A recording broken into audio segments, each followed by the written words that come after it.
구속사 읽기 좋은 날입니다. 이 시간에는 구속사 시리즈 제1권 창세기의 족보 두 번째 시간으로 제2장 하나님의 구속 경륜과 창세기의 족보 함께 읽어가도록 하겠습니다. 1. 하나님의 구속 경륜. 성경은 창조 기사의 기술로 시작하여 새하늘과 새 땅으로 끝을 맺고 있습니다. 창세기 1장, 2장, 계시록 21장, 22장. 성경은 단순히 이스라엘 민족사가 아니라 창조라는 큰 역사적 사건을 시발점으로 하여 새하늘과 새 땅의 완성에 이르기까지 하나님의 구속사라는 대주제를 가지고 기록되어 있습니다.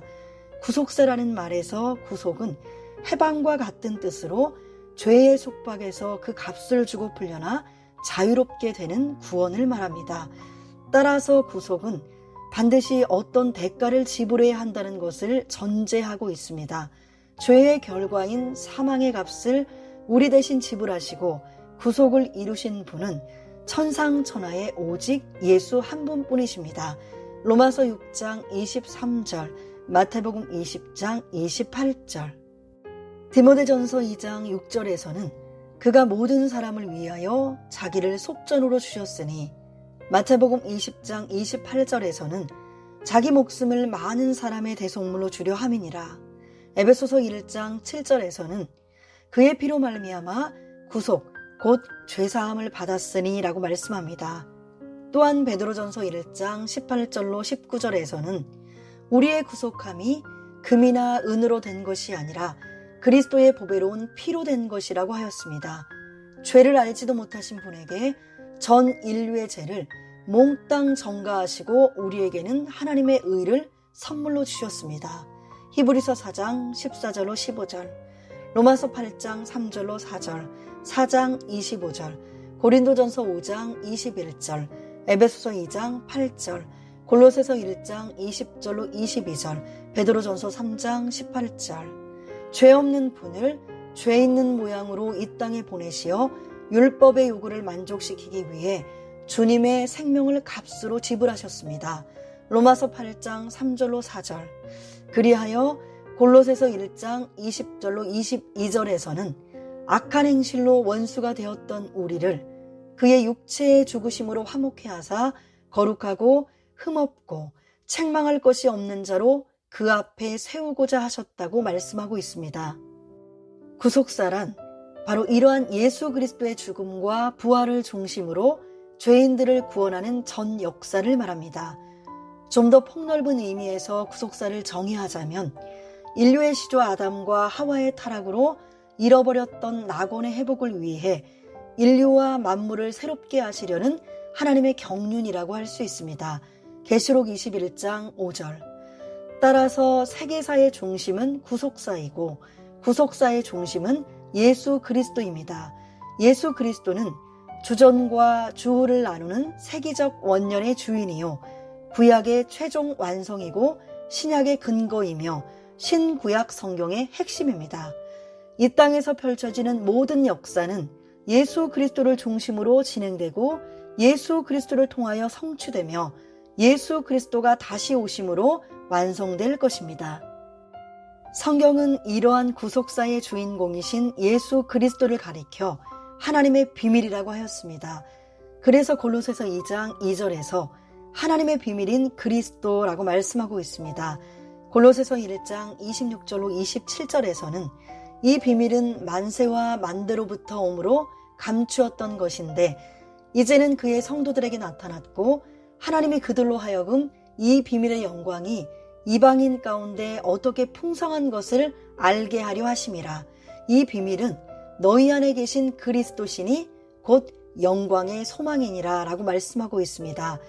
우리가 살고 있는 세상의 모든 역사는 하나님의 구원 역사 속에 기초하고 있습니다. 왜냐하면 하나님의 역사의 근원이자 그 발달과 변화의 근본이기 때문입니다. 역대상 29장 11절로 12절, 욥기 12장 23절, 시편 103편 19절, 다니엘서 4장 25절, 에베소서 1장 11절. 하나님의 구속사는 세속 역사와 분리된 별개의 역사가 아닙니다. 하나님은 역사 속에 들어오셔서 역사와 함께 역사를 통하여 역사의 지평 위에서 일하고 계시기 때문입니다. 그러므로 성경을 깊이 연구하고 상고하여 볼 때 비로소 세계사의 과거와 현재와 미래의 진상을 밝히 알 수 있게 됩니다. 지금까지 우리는 하나님을 믿고 그분의 자녀가 되었지만 이토록 거대한 세상 역사의 주관자이신 하나님의 마음이 얼마나 넓고 또 그분의 계획이 얼마나 섬세한가를 제대로 깨닫지 못하고 있었습니다. 이제 우리는 하나님의 구원 계획을 처음부터 자세히 상고함으로 크신 하나님을 바라보는 눈을 가지고 그 구원 계획을 높이 찬양할 수 있기를 소원합니다.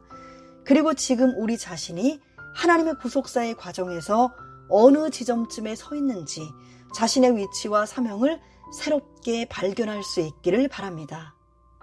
1. 하나님의 경륜으로서의 구속사. 아담이 타락한 이후 성부 하나님이 계획하시고 성자 예수님이 성취하시고 성령님이 완성하신 전 인류의 모든 역사는 하나님의 경륜 가운데 흐르고 있는 구속사입니다. 1. 하나님의 경륜이 무엇입니까? 경륜이란 말은 통상적으로 우리 귀에 익숙한 단어가 아닙니다. 한자로는 날경, 낚싯줄 이온으로 이를 조직하여 경영함이라는 뜻입니다. 경륜이란 말의 헬라어는 오이코노미아입니다. 이 단어가 에베소서에 3번 쓰였습니다. 에베소서 1장 9절, 3장 2절, 9절. 그 뜻은 청지기, 직분, 경륜, 심오한 뜻으로 번역됩니다. 누가복음 16장 2절로 4절, 갈라디아서 4장 2절, 고린도전서 9장 17절, 골로새서 1장 25절, 에베소서 1장 9절. 이러한 의미를 종합해 볼 때 경륜은 청지기가 집을 관리하고 다스리듯이 온 우주의 주인이신 하나님이 인류의 구원을 위해 지상의 교회와 그리스도를 통해 천하를 다스리는 경영을 의미합니다. 그렇다면 하나님의 경륜은 하나님이 자기 백성의 구원을 위하여 우주 만물의 운행과 질서, 시간을 가장 적절히 조절하며 분배하고 배열하며 계획하고 지배하며 관리하시는 일체의 과정을 뜻합니다. 골로새서 1장 25절. 그것은 오직 죄악된 인류의 구원을 온전히 이루어가는 데 초점이 있는 것이며 그 경륜을 실현시키는 일은 전적으로 그리스도와 교회와 관련되어 있습니다. 에베소서 1장 20절로 23절. 하나님의 경륜과 구속사의 관계를 정리하자면 하나님이 영원 전부터 계획하신 작정을 성취시키기 위해서 전 우주와 세상의 역사 속에서 행하시는 하나님 자신의 관리와 경영이 하나님의 경륜이요, 인간의 구속을 위한 하나님의 작정대로 이 땅에서 성취되고 펼쳐진 그 모든 역사가 구속사입니다. 구속사의 핵심은 메시아에 대한 예언과 그 예언의 성취에 있습니다. 2. 하나님의 경륜은 오직 하나님의 작정과 예정 속에서 이루어집니다. 하나님의 작정이라 함은 영원 전부터 창세 전에 하나님이 미리 계획하신 자신의 뜻을 말합니다. 에베소서 1장 4절로 5절, 3장 11절. 우리의 구원은 영원 전부터 예정된 것입니다. 디도서 1장 2절, 디모데후서 1장 9절, 마태복음 25장 34절에서는 창세로부터 너희를 위하여 예비된 나라를 상속하라 라고 하였습니다. 이처럼 세상 창조 이전에 하나님은 우리 각자의 구원을 위한 계획을 미리 마련하신 것입니다. 하나님이 예수님을 통해 자기 백성을 구원코자 하신 것은 창세 영원 전부터 작정되고 계획된 것입니다. 요한복음 1장 1절로 4절, 18절, 17장 5절, 24절, 잠언 8장 22절로 23절. 그래서 예수님이 이 땅에 오신 사건을 가리켜 에베소서 1장 9절에서 바울은 때가 찬 경륜이라고 하였습니다. 이것은 하나님의 구원 계획이 성육신하신 예수 그리스도를 통해 역사 속에서 마침내 성취되었음을 나타낸 말입니다. 그러므로 하나님의 모든 구속 경륜은 사도 바울이 강조했듯이 오직 그리스도 안에서만 성취되는 것입니다.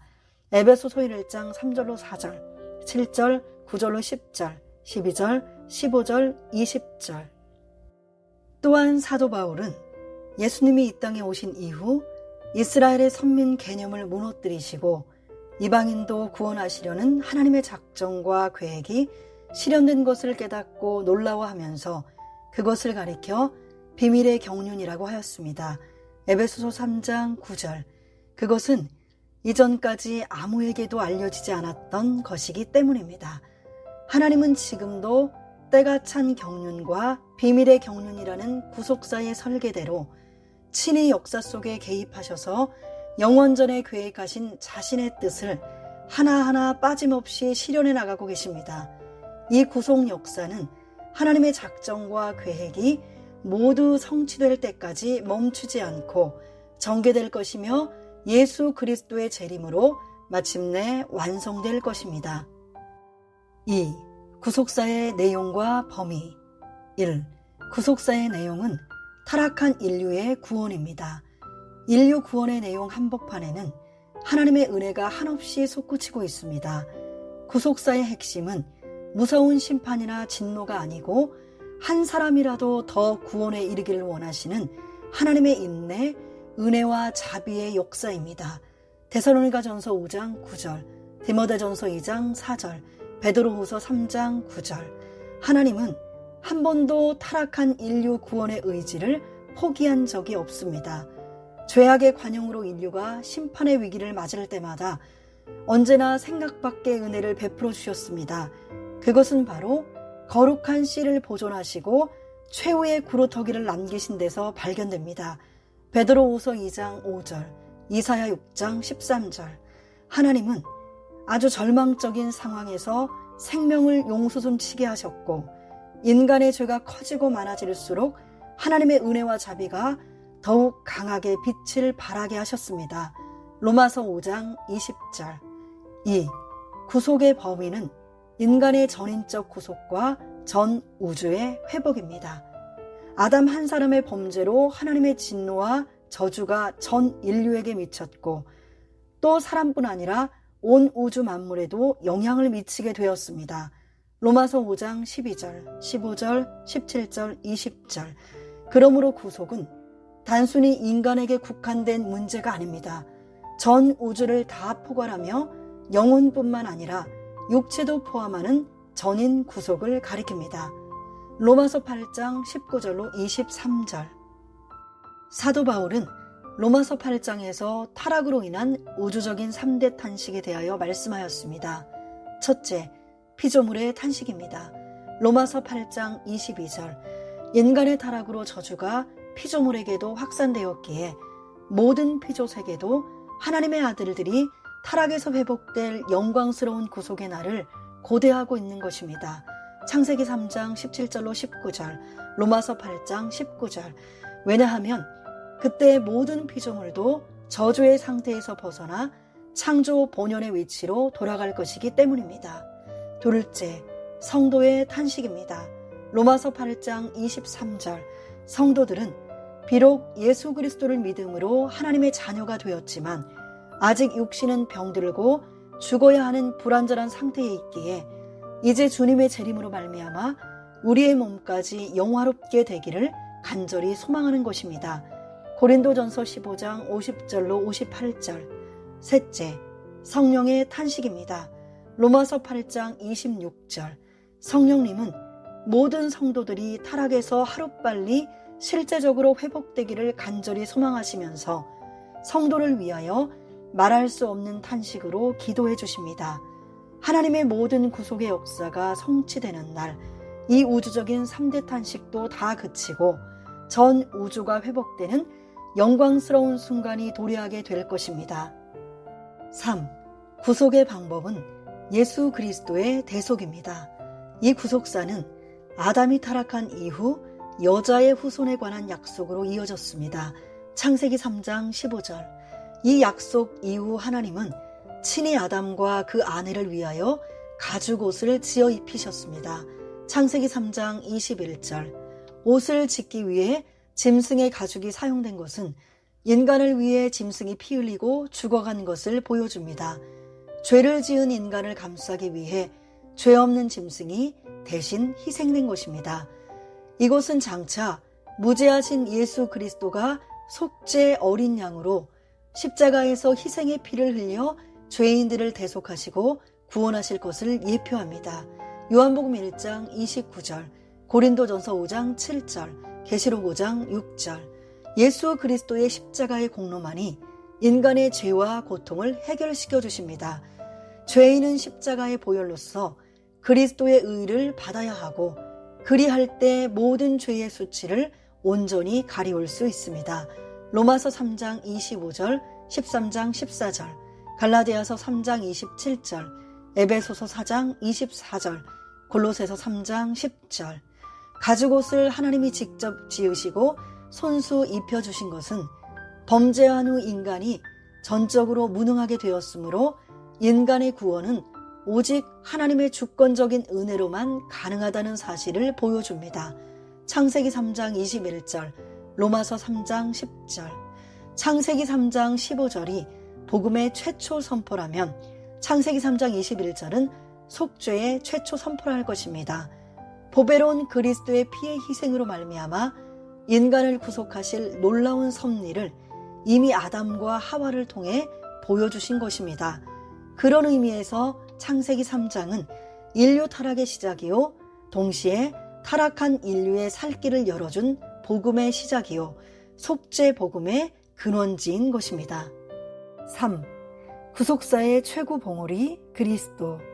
구속사의 정점에는 누가 계십니까? 정점은 문자적으로 맨 꼭대기, 최고 지점이라는 뜻입니다. 그런 의미에서 바로 성육신하신 예수 그리스도가 구속의 절정입니다. 왜냐하면 하나님의 구속 경륜은 예수님의 십자가에서 온전히 공개되고 거기서 성취되었기 때문입니다. 1. 성경은 점진적으로 메시아를 소개하고 있습니다.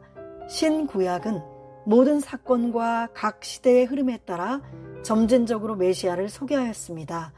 요한복음 5장 39절, 45절로 47절, 히브리서 1장 1절로 2절. 그렇기 때문에 성경을 보는 우리의 관심은 오직 메시아와 그분을 통해 성취하시는 구속사, 거기에 집중되어야 합니다. 즉, 그리스도를 통해서 어떻게 인류를 구원하셨고 또 어떻게 그 구원의 끝을 마무리하실 것인가에 대해 집중해야 하는 것입니다. 처음 약속된 메시아의 약속은 여자의 후손으로 오신다는 것이었습니다. 창세기 3장 15절. 이 약속은 처녀가 잉태하는 아들로 좀 더 점진적으로 계시되었으며 때가 참에 예수 그리스도가 동정녀 마리아의 몸에서 성령으로 잉태되어 나심으로 마침내 성취된 것입니다. 이사야 7장 14절, 갈라디아서 4장 4절, 마태복음 1장 18절로 25절. 2. 예수 그리스도의 십자가의 죽으심은 하나님의 구속 경륜 가운데 작정된 것이었습니다. 예수님의 십자가는 우연히 일어나거나 갑자기 이루어진 사건이 아니었습니다. 예수님 자신은 십자가를 앞두고 인자는 이미 작정된 대로 간다고 하셨고 내가 이를 위하여 이때에 왔나이다 라고 하셨습니다. 누가복음 22장 22절, 요한복음 12장 27절. 겟세마네 동산에서도 자신의 뜻이 아니라 오직 아버지의 뜻대로 되기를 간구하셨습니다. 마태복음 26장 38절로 42절, 누가복음 22장 44절, 히브리서 5장 7절. 이에 대하여 사도 바울은 그리스도께서 성경대로 우리 죄를 위하여 죽으셨다고 하였습니다. 고린도전서 15장 3절. 과연 우리의 구속주이신 예수님은 성경대로 이 땅에 오시어 성경대로 사셨고 성경대로 십자가에 죽으셨습니다. 성경대로 3일 만에 사망 권세를 깨뜨리시고 부활하셨으며 성경대로 이 땅에 40일 동안 계시다가 승천하셨습니다. 그분의 재림 또한 성경에 기록된 말씀 그대로 마침내 성취될 것입니다. 이 모든 것이 하나님의 영원한 구속 경륜 가운데 작정된 것입니다. 3. 예수 그리스도는 십자가로 구속을 단번에 이루셨고 그 속죄 효력은 영원합니다. 히브리서 9장 12절에서는 오직 자기 피로 영원한 속죄를 이루사 단번에 성소에 들어가셨느니라고 말씀하고 있습니다. 예수님의 십자가는 약 2000년 전의 역사적인 한 사건으로 마친 것이 아닙니다. 그 공효는 현재까지 발생하고 있으며 그 구속의 효력은 영원합니다. 구약의 제사장은 죽음을 인하여 계속 바뀌어야만 했습니다. 히브리서 7장 23절, 속죄를 위하여 날마다 속죄 제물을 준비해야 했고 그 제물의 피를 계속 드려야 했습니다. 히브리서 7장 20절로 28절. 그러나 맹세 언약으로 세우신 우리의 대제사장 예수 그리스도는 영원한 제사장이요 동시에 영원한 제물로서 자신을 단번에 드리신 분입니다. 히브리서 7장 21절로 24절, 히브리서 7장 26절로 28절, 9장 26절 28절, 10장 10절, 로마서 6장 10절. 단번에라는 말은 헬라어로 에파팍스인데 한 번으로 영원히라는 뜻입니다. 그러므로 예수님이 십자가 대속의 죽음으로 이루신 구원은 임시 변통이 아니라 영원한 구원을 성취하신 것입니다. 4. 재림을 통해 구속사역은 완성될 것입니다. 구약에서 예수 그리스도는 여러 부분과 여러 모양으로 계시되어 왔습니다. 히브리서 1장 1절. 예수 그리스도는 구약의 예언대로 말씀이 육신이 되어 이 땅에 오셨습니다. 때가 참에 육신을 입고 오신 예수님은 이 땅에 계시는 동안 십자가에 달려 돌아가시기까지 계속해서 말씀을 선포하시며 한순간도 쉬지 않고 일을 하셨습니다. 갈라디아서 4장 4절, 요한복음 5장 17절. 그것은 만세전에 예정된 죄인의 구원을 위한 하나님의 열심이었습니다. 이사야 9장 7절, 고린도후서 11장 2절, 이사야 62장 1절. 예수 그리스도는 십자가에서 피 흘리심으로 인간을 향한 끝없는 사랑을 확증하시고 구속사역을 완성하셨습니다. 로마서 5장 8절, 요한일서 4장 10절. 이후로 성령님은 예수님이 이룩하신 십자가 보혈의 공로를 구원받기로 예정된 각각의 사람들에게 적용시킴으로 구원의 길로 인도하고 계십니다. 이제 초림으로 구속사역을 이루신 하나님은 재림을 통해 그것을 완성하실 것입니다. 주님이 재림하실 때 그리스도 안에서 죽은 자들이 먼저 신령한 몸으로 부활하고 살아있는 성도들이 신령한 몸으로 변화되어 구원의 완성을 이루게 될 것입니다. 고린도전서 15장 51절로 54절, 데살로니가전서 4장 16절로 17절. 천년왕국 후에 세상을 타락시킨 사단 마귀는 불과 유황못에 던짐을 당하고 마침내 처음 하늘과 처음 땅은 없어지고 새 하늘과 새 땅이 이루어질 것입니다. 계시록 20장 1절로 10절, 21장 1절. 이처럼 아담이 타락한 이후 한순간도 쉬지 않고 달려온 하나님의 구속 역사는 주님의 재림으로 영광스럽게 최종 완성을 이룩할 것입니다. 하나님의 구속사가 그 정점에 도달할 때까지 하나님의 손에서 귀하게 쓰임받는 성도들이 되시기를 바랍니다. 2. 하나님의 구속사와 족보. 1. 족보의 구속사적 의미. 구속사는 하나님의 형상으로 창조되었으나 죄를 짓고 사망의 길을 걷게 된 인간의 구원과 우주 만물의 회복을 이루는 전체 역사입니다.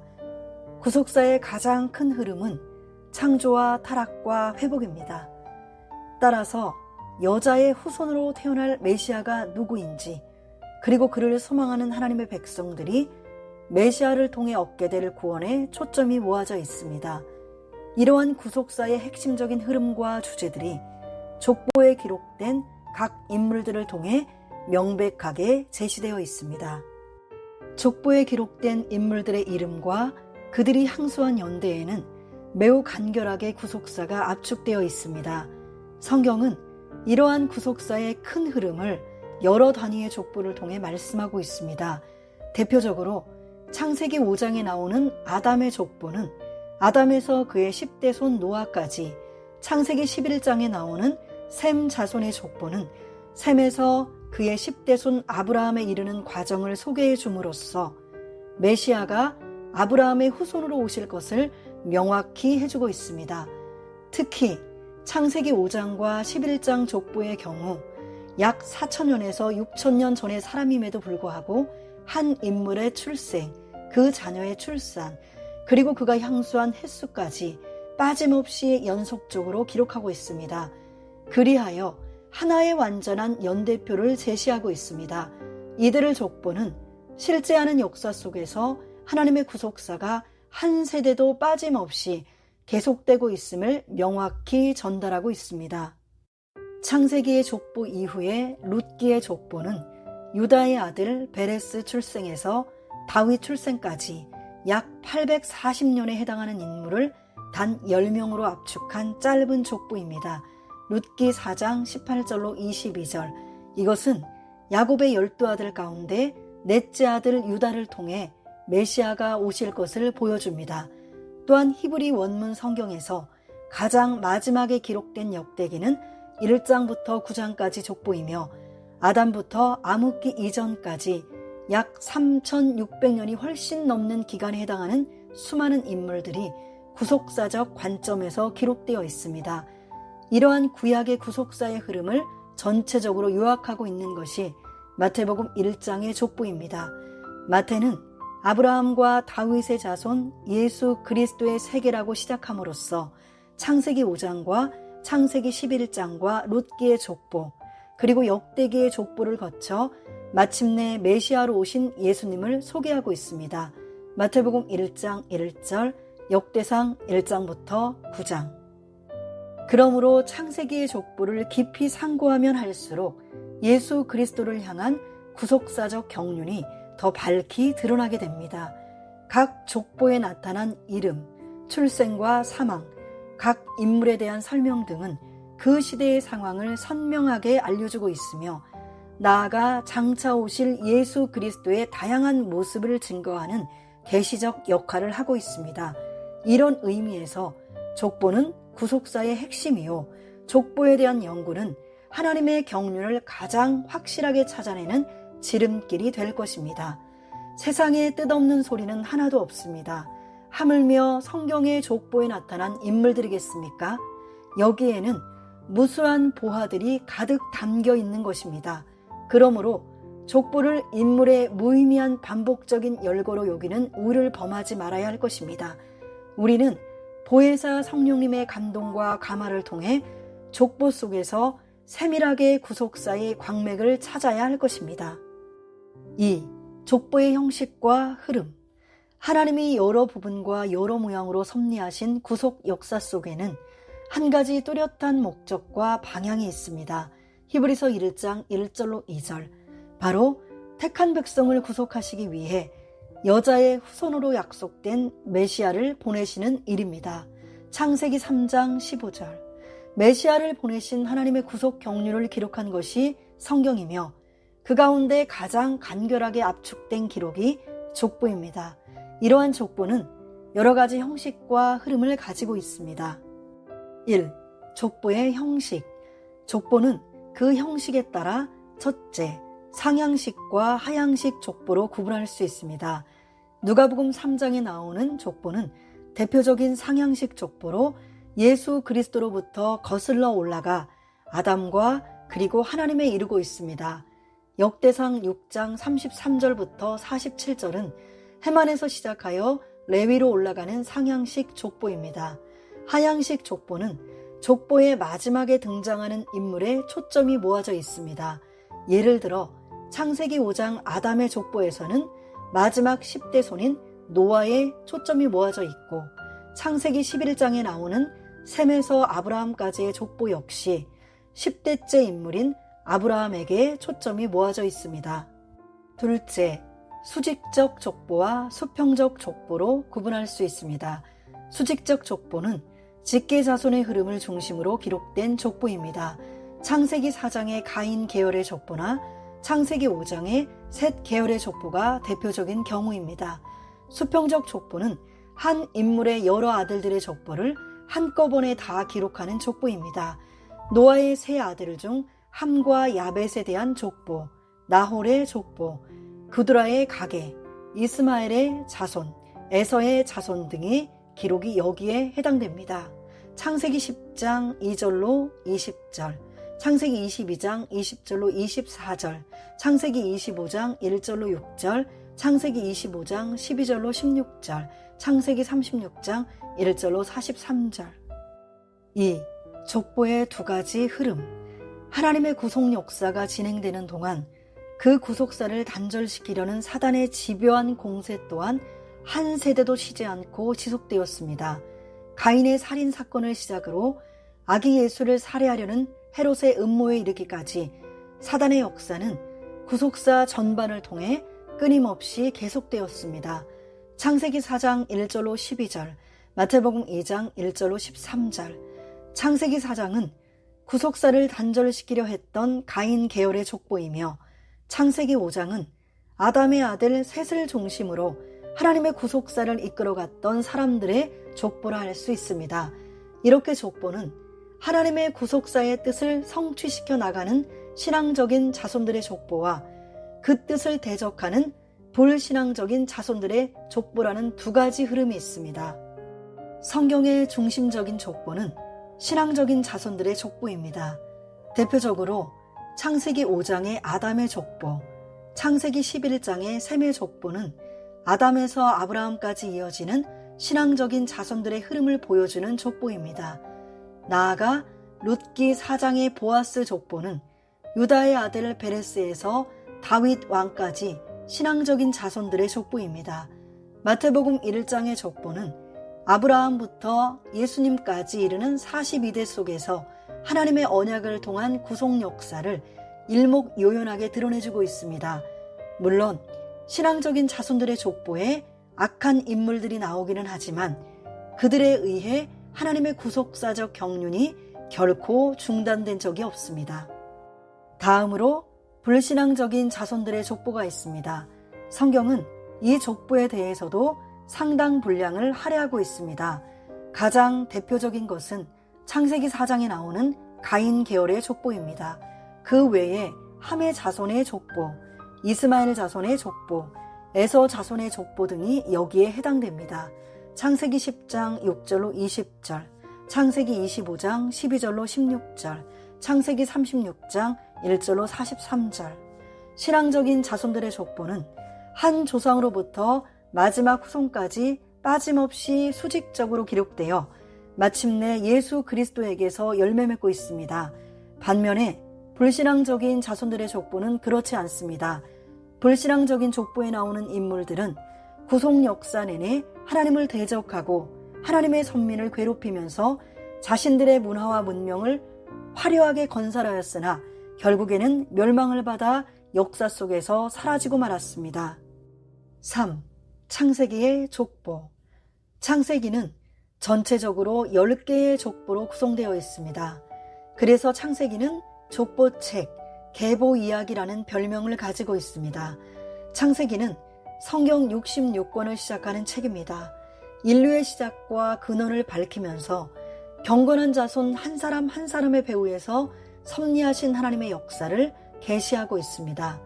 창세기는 아담부터 요셉의 죽음까지 약 2300여 년의 거대하고 방대한 역사를 50장 분량에 모두 기록하고 있습니다. 하나님의 섭리를 그 짧은 50장에 세밀하게 기록한다는 것은 불가능합니다. 그리하여 창세기는 약 2300여 년이라는 길고 긴 세대의 구속 섭리를 족보 형식으로 압축하여 기록하고 있습니다. 창세기에 나타난 족보 이야기의 초점은 무엇입니까? 하나님이 경건한 자손들을 통하여 인류 구원의 경륜을 완성하시기까지 그 약속을 1.1획도 빠짐없이 그대로 이루어 주셨다는 사실입니다. 1. 창세기의 분류. 창세기는 크게 1부와 2부로 분류할 수 있습니다. 제1부. 창세기 1장부터 11장은 신학적으로는 원역사라고 부릅니다. 천지창조, 아담의 창조와 타락, 가인과 아벨, 대홍수, 바벨탑 사건을 주 내용으로 하고 아담부터 시작하여 노아를 거쳐 아브라함까지 이르고 있습니다. 창세기 1장부터 11장까지의 기간은 약 2023년입니다. 창조주 하나님의 통치에 반역하는 역사가 계속되고 바벨탑 사건으로 그 절정을 이루는 가운데에서도 하나님은 인류 구원의 역사를 지속해 오셨습니다. 창세기 11장 끝부분에는 아브라함이 갈대아 우르에서 하란으로 이주하는 과정이 나타나 있습니다. 창세기 1장부터 11장까지 하나님의 구원 역사는 마침내 아담의 후손 중에서 아브라함 한 사람을 불러내시는 역사로 마감되고 있습니다.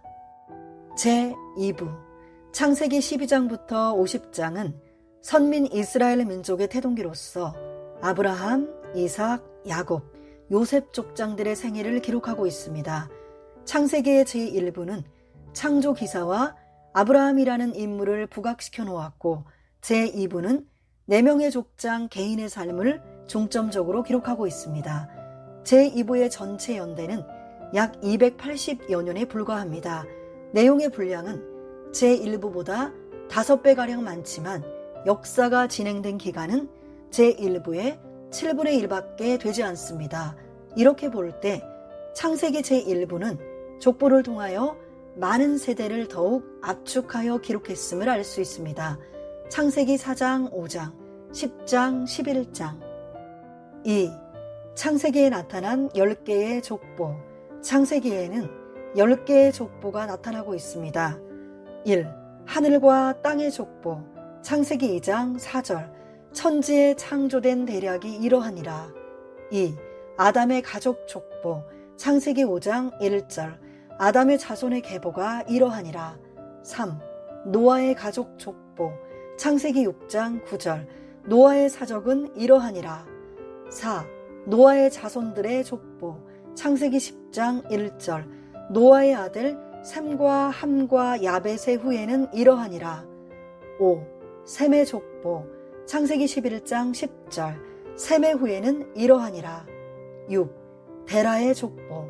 창세기 11장 27절. 데라의 후예는 이러하니라. 7. 이스마엘의 족보. 창세기 25장 12절. 아브라함에게 낳은 아들 이스마엘의 후예는 이러하고. 8. 이삭의 족보. 창세기 25장 19절.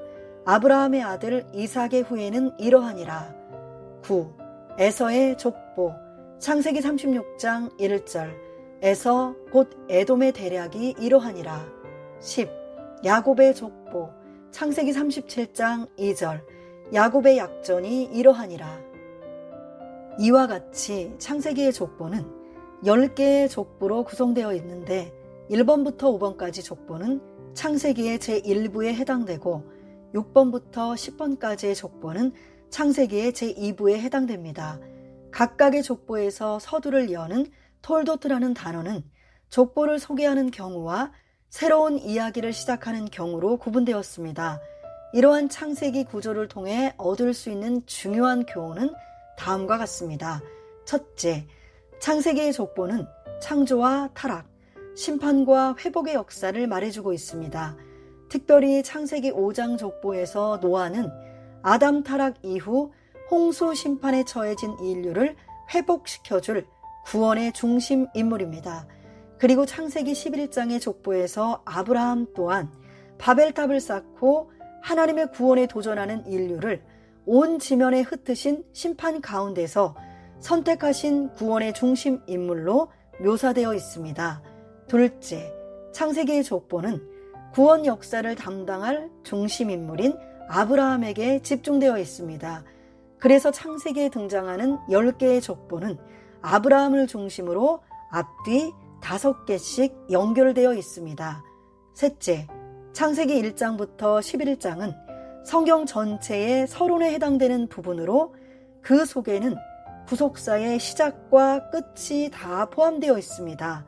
태고사에 나오는 족보는 단순히 한 인물의 가계도가 아니라 구속사의 뼈대를 제시해주고 있기 때문입니다. 유구한 역사 속에서 세계 최초로 체계적 정립 발표. 3. 세페르 톨도트 족보 책. 창세기에 나오는 10개의 족보는 모두 히브리어 톨도트로 시작됩니다. 이 말은 대략, 계보, 사적, 후예, 약전으로 번역됩니다. 그런데 이 10개의 톨도트 중 특히 창세기 5장 1절의 톨도트 앞에는 히브리어에서 책을 뜻하는 세페르라는 단어가 함께 기록되어 짝을 이루고 있습니다. 즉 세페르 톨도트입니다. 창세기 5장 1절 아담 자손의 계보가 이러하니라. 위의 말씀에서 계보는 한자로 이을 개, 적을 보입니다.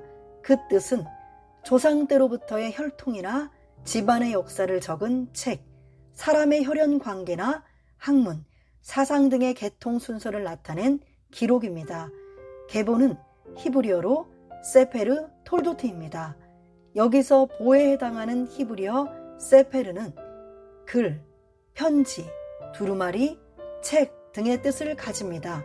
다른 족보는 대부분 그냥 톨도트이지만 창세기 5장 1절의 족보는 세페르 톨도트라는 것입니다. 이 사실 속에는 무슨 뜻이 담겨 있습니까? 창세기 5장의 아담의 계보는 단순한 인명 나열이 아니라 많은 분량의 내용이 담긴 책이라는 것을 강조한 것입니다. 이 자체가 하나의 완성된 기록물이며 구속사적인 관점에서는 일종의 법적인 효력을 지닌 하나님의 계약 문서책과 같다는 것입니다. 첫사람의 족보에서 언급된 세페르 톨도트라는 말은 신약 마태복음 1장에 나오는 둘째 사람 예수 그리스도의 족보에서도 한 번 더 등장합니다. 창세기 5장 1절, 고린도전서 15장 45절로 47절, 마태복음 1장 1절, 아브라함과 다윗의 자손 예수 그리스도의 세계라. 창세기 5장 1절 계보는 세페르 톨도트, 마태복음 1장 1절 세계는 비블로스 게네세오스, 그냥 톨도트가 아니라 세페르 톨도트입니다. 마찬가지로 그냥 게네세오스가 아니라 비블로스 게네세오스입니다. 첫사람과 둘째 사람의 족보를 기록할 때 공통적으로 책, 히브리어로 세페르, 헬라어로 비블로스라는 수식어가 붙어 있습니다. 그러므로 마태복음 1장의 족보 역시 하나의 책을 이룰 정도로 방대한 내용을 담고 있는 완성된 책과 같다는 것을 암시하는 것입니다. 족보에는 가장 필요한 것만이 압축되어 있음을 우리는 잊지 말아야 합니다. 족보에 기록되어 있는 인물들이 각 세대 속에서 저마다 거친 세상과 싸우며 담당했던 위대한 사역들을 낱낱이 기록할 수 없기 때문에 족보로서 그 방대한 내용을 대신하고 있는 것입니다. 시편 40편 5절, 71편 15절로 16절, 139편 16절로 18절, 히브리서 11장 32절, 요한복음 21장 25절. 예수의 행하신 일이 이 외에도 많으니 만일 낱낱이 기록된다면 이 세상이라도 이 기록된 책을 두기에 부족할 줄 아노라. 그렇다면 족보에 있는 각 세대를 대표한 인물들이 외치고 있는 공통된 메시지는 무엇입니까? 무엇을 위해 그들은 그토록 외로운 싸움을 계속한 것입니까?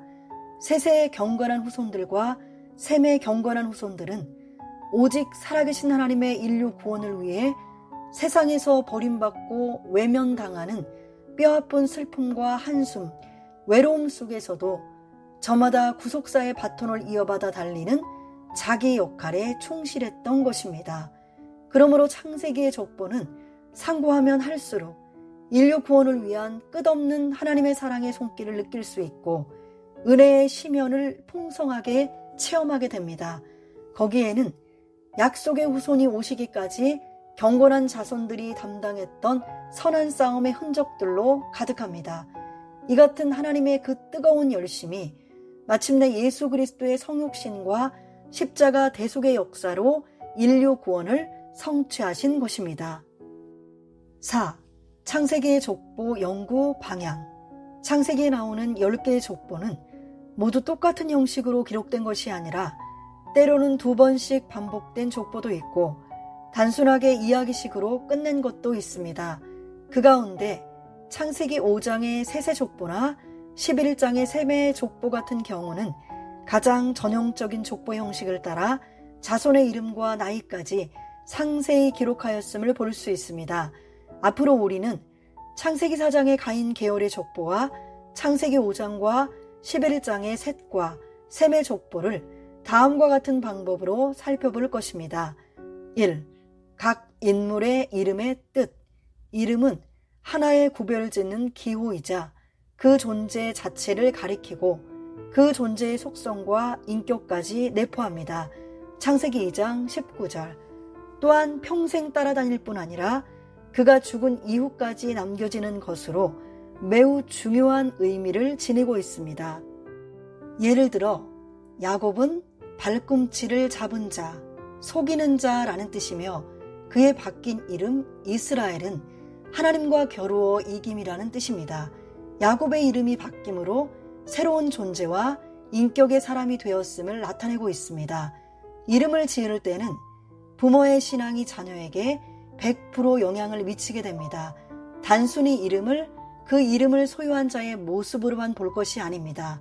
자식의 이름을 짓는 부모의 소망과 기대가 그 시대상과 함께 담겨 있기 마련입니다.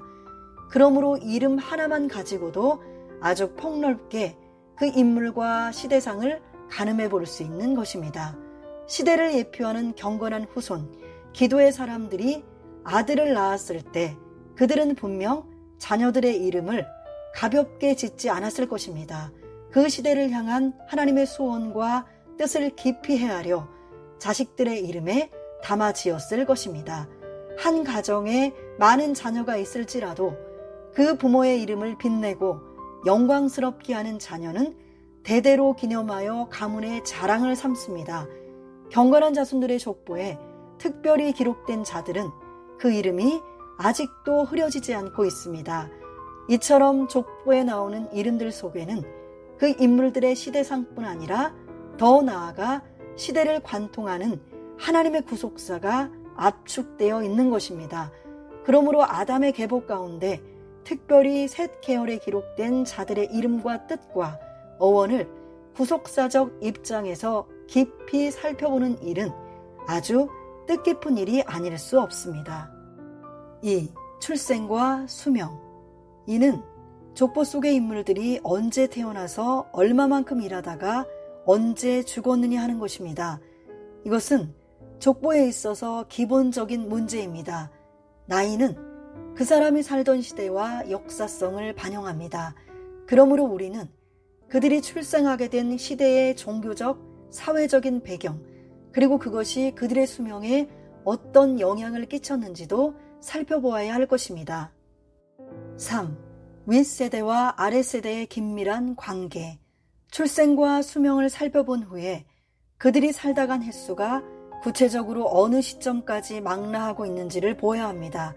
각 족장들이 언제까지 살았는지를 계산함으로써 윗세대와 아랫세대들의 연관성을 살필 것이며 동시대에 과연 어떤 족장들이 같이 살았는지를 살펴볼 것입니다.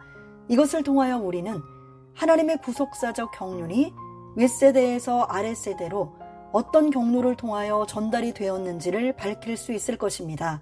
특별히 제1시조인 아담이나 제2시조인 노아가 각각 그 직계 후손들과 얼마 동안 같은 시대를 살았는가 하는 것을 살펴볼 것입니다.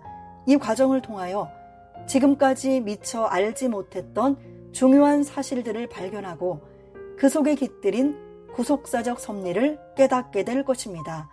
한 인물의 출생과 수명을 통해 윗세대와 아랫세대의 긴밀한 관계를 세밀하게 통찰하게 되면 그 속에 기록된 모든 연대 역시 장차 여자의 후손으로 오실 메시아에 집중되고 있음을 확인하게 됩니다. 창세기 3장 15절. 4. 장차 메시아가 어떻게 오실지에 대한 점진적 계시. 성경에는 전 구속 역사의 주인공이신 예수 그리스도가 점진적으로 계시되어 있습니다. 히브리서 1장 1절로 3절, 누가복음 24장 27절 44절, 요한복음 5장 39절, 45절로 47절. 족보를 기록하고 있는 그 형식과 족보에 기록된 그 이름 속에는 다음 세대에 전개될 예수 그리스도를 통한 구속 약속의 성취에 대한 기대와 소망이 담겨 있습니다. 그것이 구속사에 대한 시야를 더욱 확장시켜 줄 것입니다. 예를 들어 아담은 에녹과 무드셀라를 통해 노아와 연결되고 있으며 노아는 셈과 에벨을 통해 아브라함으로 연결되어 있습니다. 이들은 그들의 시대에서 예수 그리스도를 통해 성취될 구속 역사의 분수령이 되고 있는 것입니다. 5. 중요한 인물에 대해 덧붙여져 있는 설명. 족보 속에는 일정한 형식을 깨뜨리고 특별하게 덧붙여진 설명들이 눈에 띄입니다.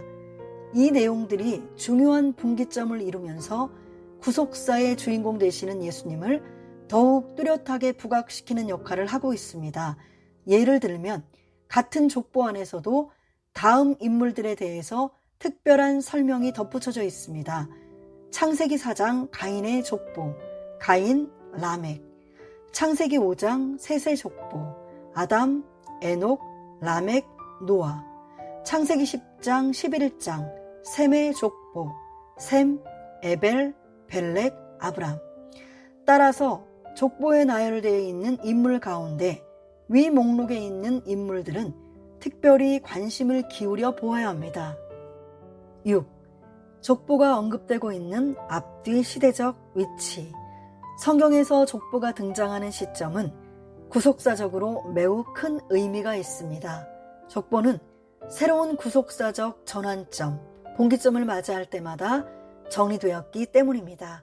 성경의 족보는 가장 중요한 인물을 나중에 기록하면서 그 인물을 기점으로 새로운 세대가 시작됨을 암시하고 있습니다.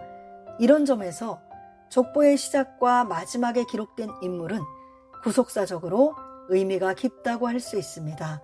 예를 들면 천지창조의 대략에서 처음 언급되는 아담, 10대 마지막 인물 노아, 노아 이후 마지막 인물 데라와 그의 아들 아브라함, 야곱의 약전 가운데 요셉의 경우입니다.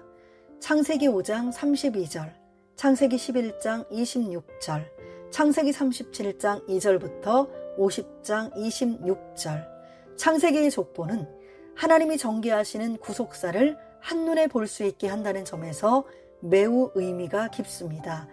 앞으로 족보를 살펴볼 때 이와 같은 사실들을 염두에 두고 하나님의 구속사와 긴밀한 상관성을 찾아 주목해 나갈 것입니다. 족보에는 구원 역사의 큰 물줄기를 붙잡고 주도해 가시는 하나님의 경륜이 살아 꿈틀대고 있으며 앞으로 오실 예수 그리스도를 증거하는 하나님의 계시 전달의 흔적이 담겨 있습니다. 요한복음 5장 39절, 45절로 47절, 누가복음 24장 27절, 44절. 앞으로 창세기의 족보를 공부해 나갈 때 모세가 그 옛날 이스라엘 백성에게 옛날을 기억하라, 역대의 연대를 생각하라고 하신 그 음성이 생생하게 들려올 것입니다. 신명기 32장 7절. 구속사 읽기 좋은 날, 이 시간에는 여기까지 읽어드리고요. 다음 시간에 이어서 함께 읽어가도록 하겠습니다. 감사합니다.